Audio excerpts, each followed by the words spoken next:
abre comigo outra palavra aí, a palavra de Deus, em 2 Timóteo, vamos ler no capítulo 3, dos versos 14 ao 17. Eu não vou falar desse texto especificamente hoje não, mas eu queria que a gente lesse, só para ter uma ideia do nosso objetivo com isso aqui.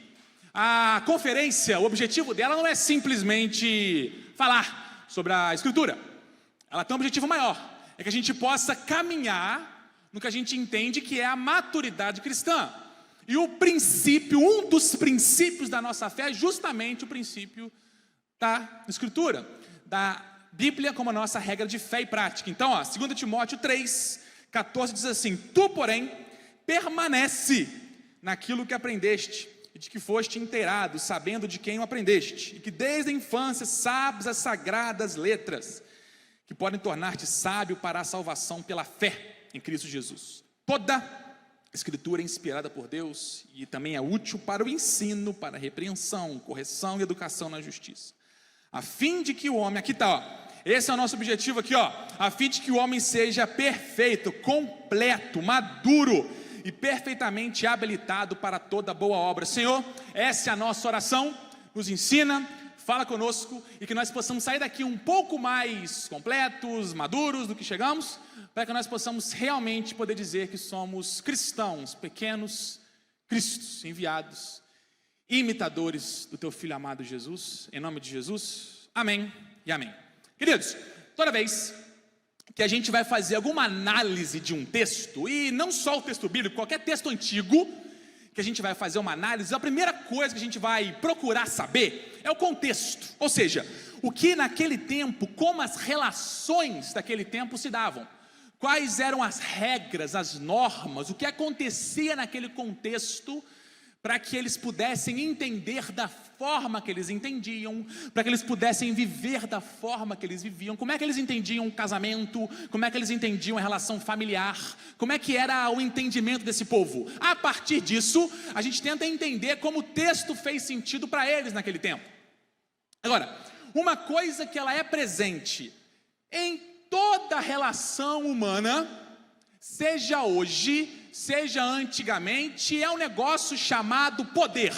Veja bem, poder é a capacidade de fazer com que o outro faça a sua vontade. Eu vou repetir, para ficar claro aqui, muito importante essa palavra aqui. Poder é a capacidade de fazer com que o outro faça a sua vontade. Agora, não existe só uma forma de poder, só um modo de poder. Há diferentes formas. Vou dar um exemplo, por exemplo aqui, o Luan. O Luan está solteiro? Mais ou menos, né? É que você não pode falar, porque você é batista, já pensou que você fala, não, estou conhecendo, não pode, mas metodista, estou brincando, não pode não.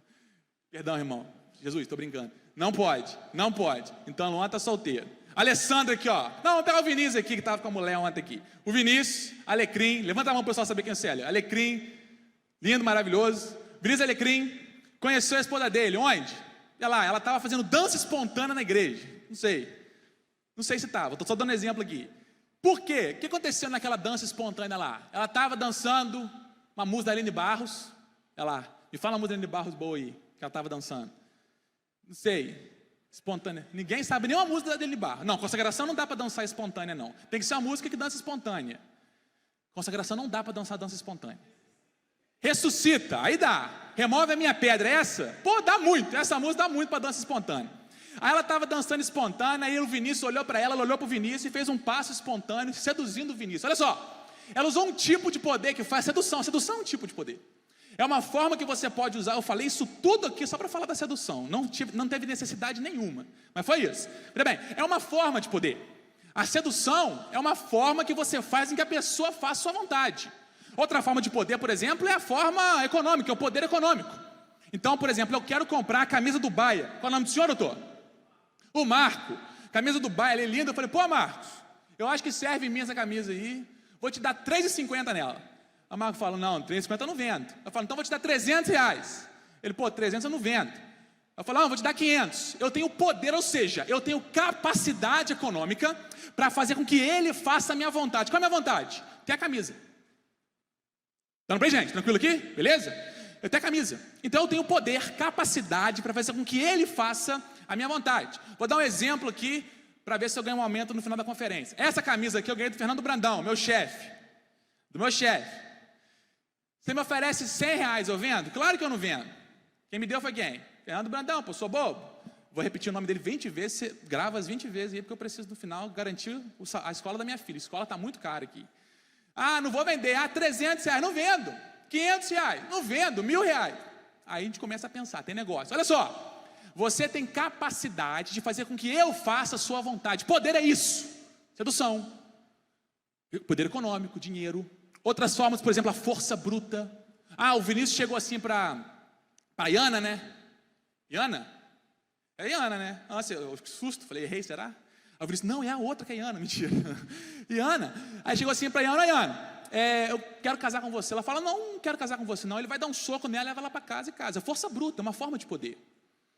Mas veja bem, nem todo poder é aceito. Nem toda forma de fazer com que o outro faça a sua vontade é socialmente, é aceita pelo grupo. Eu dei o exemplo de força bruta aqui.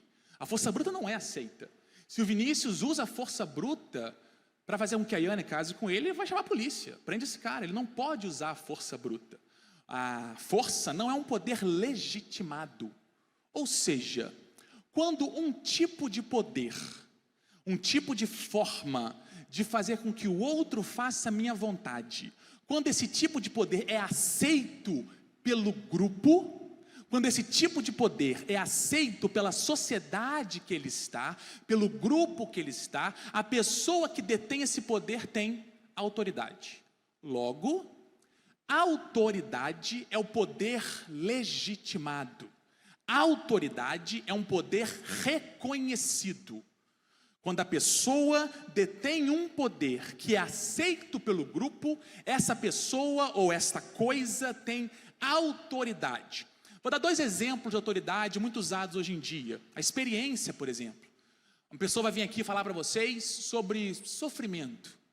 E ela sofreu muito, ela foi presa, ela apanhou. Poxa, ela tem autoridade. A gente legitima a fala dela, porque ela tem experiência naquilo. A experiência, então, é um poder legitimado, reconhecido pelo grupo.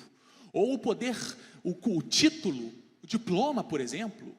Se você vai ser operado por um médico estudou e se formou e tem um diploma, ele tem autoridade, tem um poder reconhecido para que você possa ser operado por ele. Então, nem todo poder é reconhecido, é aceito. Quando um poder é aceito, é reconhecido, esse poder, a pessoa que detém esse poder tem autoridade. A autoridade, então, para a gente poder caminhar, é o poder legitimado, é o poder reconhecido. E a autoridade está presente em todas as relações sociais. Por exemplo, na família, a autoridade ou o poder reconhecido dos pais. Então os pais são a autoridade naquela casa. No trabalho, a autoridade é do chefe.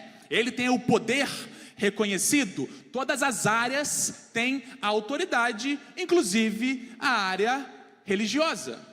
A religião também detém autoridade, ou seja, formas de dizer quem ou o que pode falar em nome de Deus. Quem ou o que pode intermediar a relação com Deus. Quem ou o que é capaz de dizer para o outro quem Deus é, como Deus age, o que agrada, o que desagrada a Deus. Ou seja, toda religião tem uma forma de reconhecer o poder, que o poder religioso é essa intermediação com Deus. É falar em nome de Deus. É dizer o que Deus faz ou deixa. Pô, Duda, estamos juntinho aqui, né? Tu já passou na matéria lá do Novo Testamento, não precisa nem fazer prova. É mentira. Tem que fazer prova. Peço perdão, foi uma piada. Tem que fazer prova. Então, até me perdi aqui. Essa forma de intermediar a relação dos homens com Deus, essa autoridade, esse poder, os grupos religiosos, todos eles têm. Via de regra, ou seja, existe um padrão, como as religiões do mundo, distribuem ou estruturam, organizam a autoridade. Via de regra, a regra é que a autoridade... Gente, esse choro é da minha filha. Traz aqui, vida. Deixa eu abrir um parênteses. É melhor não? Minha filha, para eu apresentar minha filha. Eu fiz sozinho, pô. Deixa eu mostrar aqui, para vocês verem rapidinho. Eu fiz sozinho, 90% fui eu. Vem cá. Eu só não parei porque não dei conta. Essa fui eu. Vem cá, filha, olha para aquela câmera ali. Fala assim, eu amo meu pai. Fala lá, filha. Fala lá. Eu estou falando que eu tenho que ter aumento para sustentar. Gente, olha só. Deixa eu falar com você. Roupa custa dinheiro, tá? Lacinho custa dinheiro. Esse sapatinho aqui custa dinheiro. Então, no final, eu vou dar meu Pix ali. Quem quiser ajudar a criar essa criança, eu vou dar lá para você poder me ajudar. Que não é fácil, né? Ou seja, graças a Deus, a mãe, comida, ela está suficiente aqui. A mãe dá jeito. Mas fora isso, meu filho, difícil. Mas Deus vai dar graça. Vai ser a primeira freira batista do Brasil. Aleluia. Deus vai dar graça. Deus vai dar graça. Essa aí não. Essa já está separada para Jesus. Em nome de Jesus. Não vamos dar mole não, Jesus. Nós vamos segurar isso aí. Quanto der. Eu vou botar muito terror nessa criança. Ó, menino, tudo sujo. Ui, que nojo. Mas hoje tem que ter cuidado com essas coisas. Enfim, vamos trabalhar. Então, via de regra, as religiões, o padrão de autoridade está na pessoa. Ou seja, a forma pela qual as religiões do mundo estruturam a sua autoridade religiosa é por pessoas. Tem 4 tipos básicos. O primeiro é uma autoridade de uma pessoa individual, uma pessoa carismática. Essa pessoa fala de uma forma, ela tem um dom pessoal, e a gente fala, ok, você pode falar em nome de Deus, você pode dizer quem Deus é, você pode nos ensinar sobre Deus, porque você tem algo especial, esse carisma, esse dom da pessoa. Uma segunda forma é por sangue, por família. Por exemplo, nós temos no judaísmo antigo os sacerdotes que tinham que estar ligados a Arão.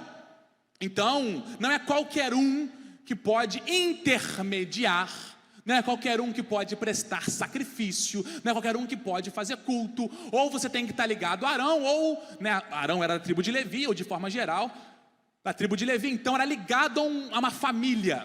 Isso acontece. Em algumas religiões existem famílias que têm a autoridade por intermediar, por falar em nome de Deus, por ensinar sobre Deus e sobre a revelação de Deus. Pessoa pode ser por famílias. Um terceiro é um grupo social. Por exemplo, na Índia, no hinduísmo, existe uma casta ou um grupo social, e você nasce nesse grupo social, que são os brahmanes, que os indianos hinduístas acreditam que os brahmanes nasceram da cabeça do seu Deus criador Brahman.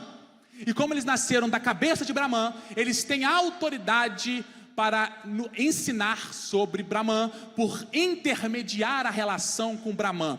Todo mundo que é deste grupo social tem autoridade, tem poder, tem capacidade para falar em nome de Deus, para nos ensinar sobre Deus, para intermediar a nossa relação com Deus. Então, via de regra, as religiões elas fazem ou por uma pessoa com um dom especial, ou por uma família que foi separada, como a tribo de Levi, como a família de Arão, ou elas fazem por um grupo social, ou ainda há algumas religiões que fazem pela organização, como a Igreja Católica, por exemplo.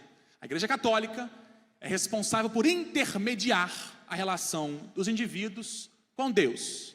Ou seja, o padrão religioso do mundo é que a relação com Deus, a autoridade religiosa, melhor dizendo, ela é personalista.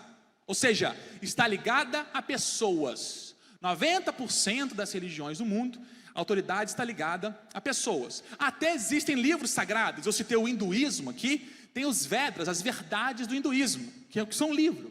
Mas essas verdades, elas não são superiores aos brahmanes. Então, se você é da casta, você pode falar e desfalar sobre as verdades, porque a autoridade religiosa, ou seja, o poder para falar sobre Deus, está no grupo. Assim como o budismo, por exemplo, que tem as suas verdades escritas, mas o médium, aquele que foi separado para fazer aquilo, tem autoridade. O espiritismo funciona da mesma forma. Há pessoas especiais. Via de regra, o padrão do mundo é que as religiões estruturam a autoridade religiosa, a relação com Deus é intermediada por pessoas ou grupo de pessoas. Há 3 exceções no mundo. A primeira delas, que foi a primeira religião a deixar de ser uma religião personalista, é o judaísmo. Até o exílio babilônico, por volta do século 6 a.C., a base da fé judaica estava nesses homens enviados. O profeta que lembrava a lei de Deus, o sacerdote que intermediava a relação com Deus, o rei que era o exemplo do seguidor da lei de Deus. Pessoas eram a base da fé judaica. Quando o povo vai para o exílio babilônico, não tem mais sacerdote, não tem mais templo, não tem mais rei, não tem mais terra. O povo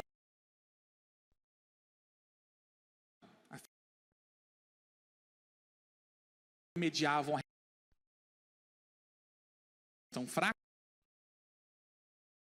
Entende o que Deus quer com isso. Os judeus entenderam então que a fé deles não se baseava em pessoas ou na terra.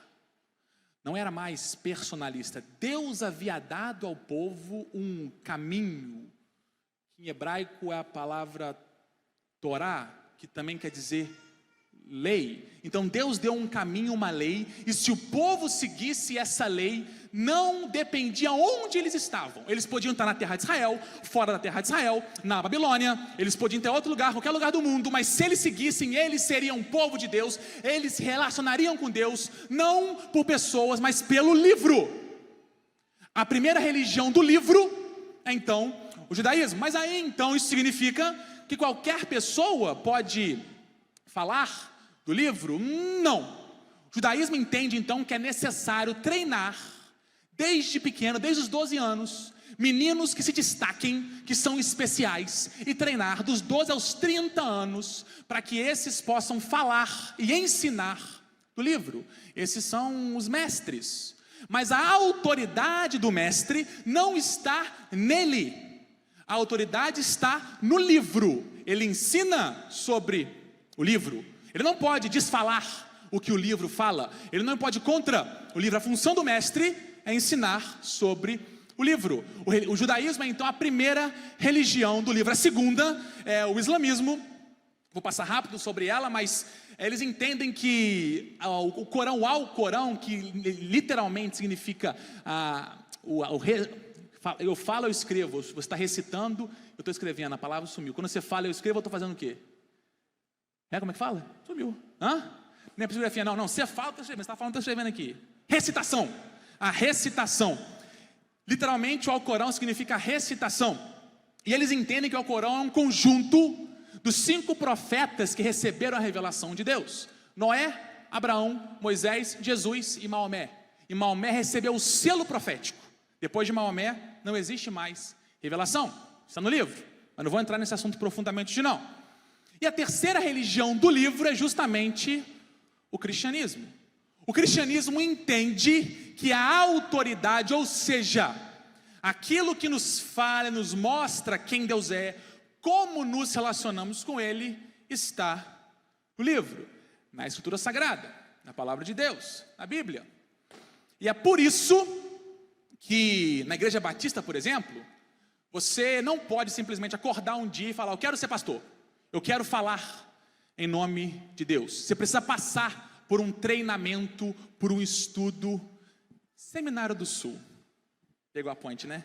Vem estudar no Seminário do Sul, onde você pode colocar em prática a sua vocação. Não, brincando, mais ou menos. É por isso que a gente existe seminário, por exemplo, falando: não, olha só, você é chamado por Deus, mas a autoridade não está em você. A autoridade está no livro. Então você tem que estudar, tem que desenvolver as técnicas para falar sobre o livro. É por isso que existe, por exemplo, o seminário. Aí quando você se forma, você não pode simplesmente falar qualquer coisa. A igreja faz um concílio. Para que serve o concílio? É para ver se você está falando de acordo com a palavra. É para testar se você de fato está seguindo a palavra. Porque a autoridade não está na pessoa, está no livro. Por isso que a função primária pastoral na igreja protestante não é, veja bem, função primária, tá? Não estou dizendo que não é a função, mas não é a mais importante, não é batizar.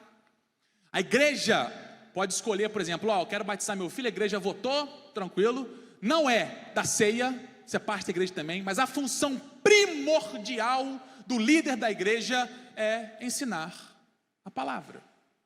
Todo o resto se subordina a isso, porque a autoridade não está na pessoa, está no livro. É por isso que a gente acredita no protestantismo, por exemplo, que não pode simplesmente eu botar a mão na sua cabeça e você ter autoridade, porque não está sobre mim. A autoridade está no livro. Então você tem que estudar, aprender do livro para falar em nome de Deus. Porque você não fala em nome de Deus porque você gosta, porque você quer. Você fala em nome de Deus porque tem o livro. Agora, o grande ponto diferencial do cristianismo é que os cristãos creem, entendem que este livro aponta para uma pessoa. Este livro aponta e revela Cristo.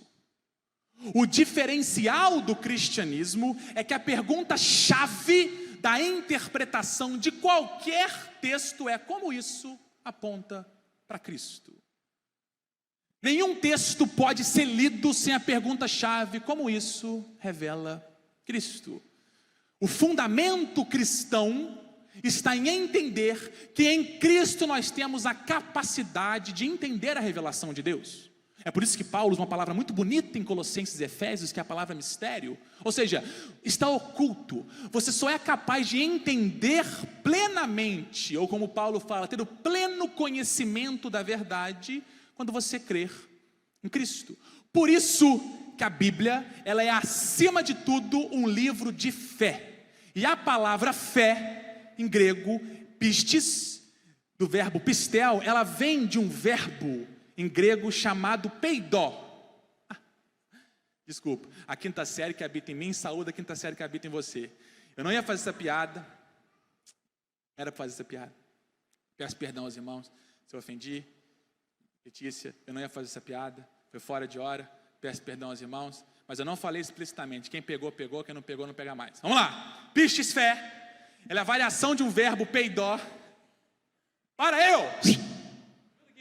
é a variação, você que está em casa, no final a gente vai orar, para que esse espírito de quinta série nos abandone, e a gente possa aprender as coisas, mas duvido que você vai esquecer o verbo pistis agora, duvido, vai chegar na sua vida, fala, pastor, não é, Alessandro? A Alessandra vai chegar na igreja de domingo para pregar. Irmãos, quero falar sobre o peidó. Bota para cá. Então a palavra fé, vamos lá. Ela vem de um verbo peidó, que quer dizer convencimento. Fé é então o convencimento divino.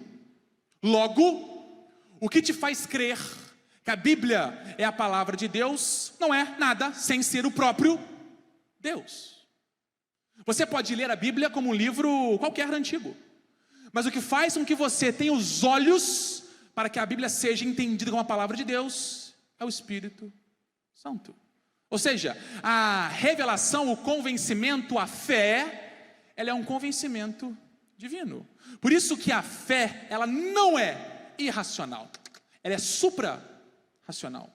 Pode ser que a gente não entenda algumas coisas, isso não diminui a nossa fé, porque a base da fé é o convencimento de Deus. Por isso que o pastor Luiz Roberto falou aqui mais cedo que o convencimento, como diz Jesus no Evangelho de João, quem convence o homem do juízo, do pecado e da justiça é o Espírito Santo. Por isso que a nossa fé, o que permite que nós olhemos e creiamos que Jesus é Deus, é o Espírito Santo. Por isso que a palavra conhecimento em grego que João usa no seu Evangelho é tão bonita, que é a palavra gnosis, que tem nada a ver com gnosticismo, fecha parênteses. Conhecimento, ele é atingido na experiência, ele começa na experiência, mas ele se fundamenta no estudo. O que isso significa?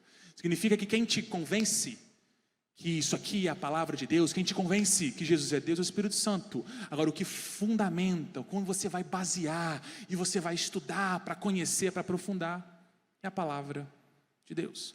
O diferencial do cristianismo para o judaísmo, por exemplo, um dos diferenciais, é que os judeus, por exemplo, para pensar quem é o Messias, os judeus vão pegar os textos, eles vão olhar os textos de sua Bíblia e vão falar, ok, aqui está a lista do que o Messias tem que fazer. Se o Messias age assim, se alguém age assim, ele é o Messias, senão ele não é o Messias. Então o judeu olha o texto para poder interpretar a ação do seu Messias.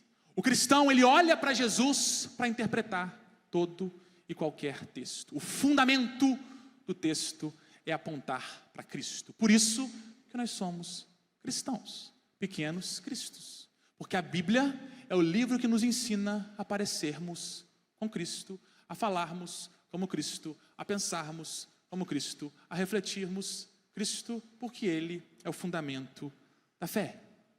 O judaísmo é a religião do livro, o islamismo é a religião do livro, mas só o cristianismo tem Deus que se fez carne como a palavra fundamental para a qual toda a revelação aponta.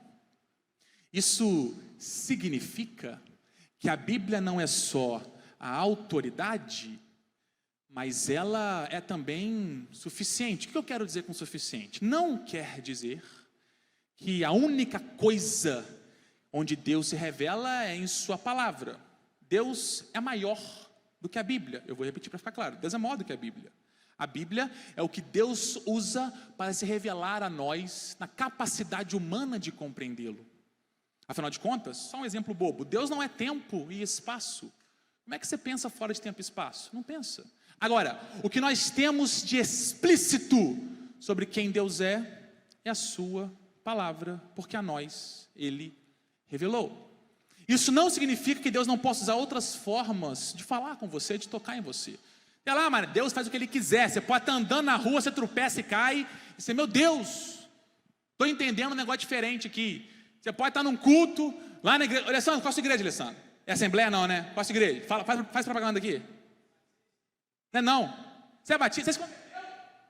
Alessandro, quando veio, olha só como é que Deus age no Seminário do Sul. Alessandro veio para nós não convertido, ele era presbiteriano. Estou brincando. Irmãos, vamos orar no final para Deus tirar essas brincadeiras. Foi piada, irmão. Foi piada, Jesus. Estou brincando. Alessandro agora, você bateu, Alessandro? Pô, Deus tocou no Alessandro. Estou brincando, pelo amor de Deus, estou brincando. A Gabi, cadê a Gabi? Está lá fora, né? Gabi é da Bleia, a Bleia é forte. Então, por exemplo, Deus pode tocar em você está aqui louvando a Deus, te louvarei, você toca o seu coração, você fala, nossa, estou sentindo algo diferente. Deus faz o que Ele quiser, Ele é Deus.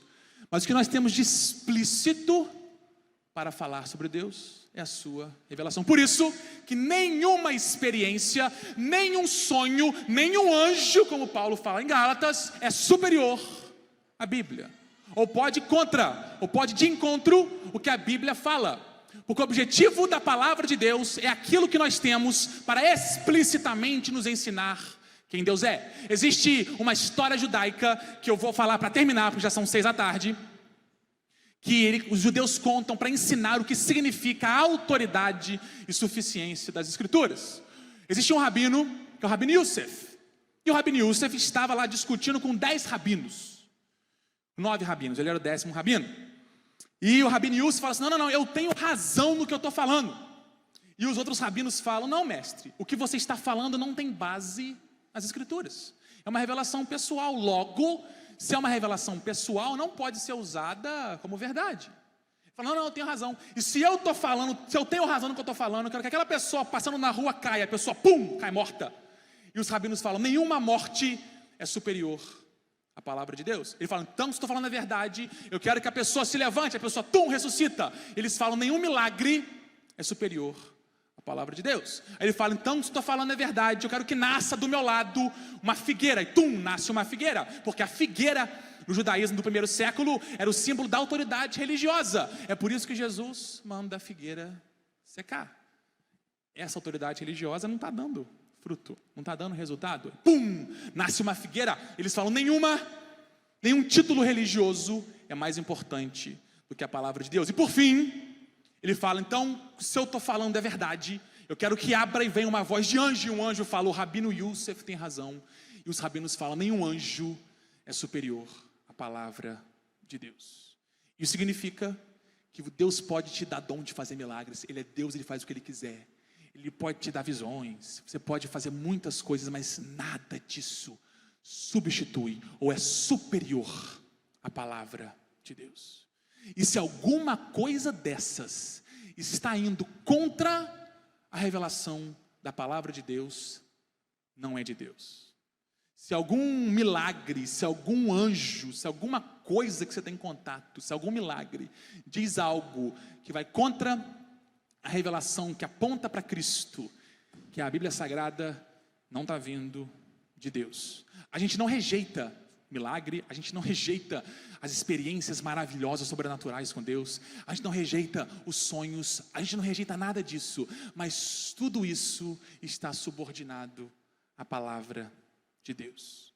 A pergunta-chave da palavra é como isso aponta para Cristo. A pergunta-chave é como esse texto me ensina sobre a vinda, a vida, a morte, a ressurreição e a volta de Cristo. Porque o poder, a autoridade para nos falar quem Deus é, como Deus age, o que Deus pensa sobre nós, é a sua palavra. É por isso que você estuda.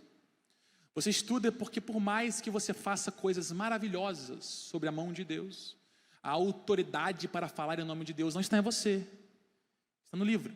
No dia que você falar alguma coisa na sua igreja que vá contra o livro, a tua igreja tem que te tirar a sua autoridade, porque não está em você, no livro. É por isso que a gente estuda, e é por isso que a gente faz concílio, para que a gente possa confirmar que não somos nós, mas nós somos intérpretes da revelação explícita de Deus. Que você possa ser um constante intérprete da revelação de Deus. Deus nos abençoe.